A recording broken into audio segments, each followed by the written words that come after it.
हमारे मसलों का हल जो है वो वाशिंगटन ने नहीं करना है। वो सुने ना सुने, हमारे प्रॉब्लम्स का उनसे कोई खास लेना देना है नहीं।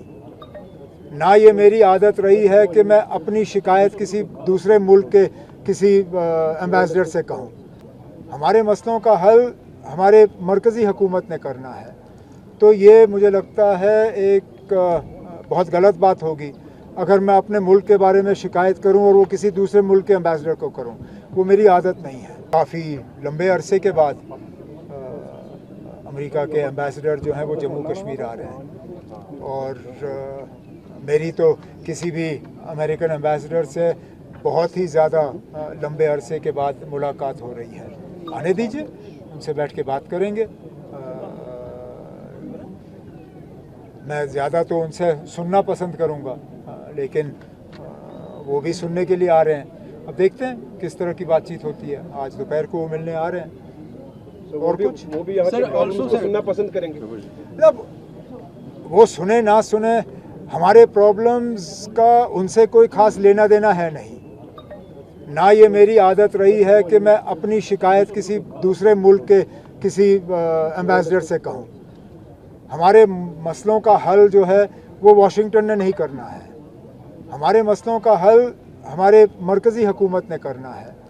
तो ये मुझे लगता है एक बहुत गलत बात होगी अगर मैं अपने मुल्क के बारे में शिकायत करूं और वो किसी दूसरे मुल्क के एम्बेसडर को करूं। वो मेरी आदत नहीं है। बात तो मैं जम्मू कश्मीर के हवाले से और हमारे हालात के हवाले से ज़रूर करूंगा।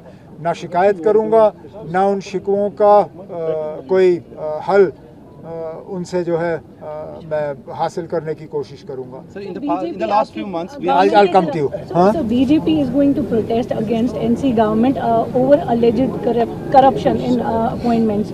तो उसको आप कैसे?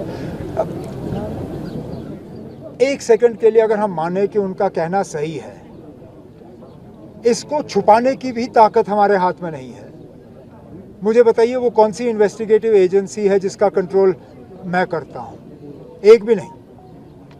पुलिस मेरे पास नहीं है, क्राइम ब्रांच मेरे पास नहीं है, एसीबी मेरे पास नहीं है। मरकज़ी जो एजेंसियां हैं वो तो दूर की बात।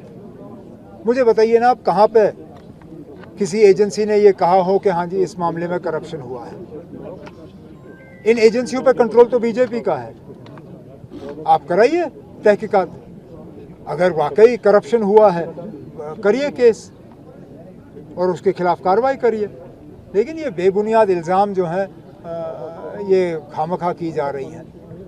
और कुछ आप We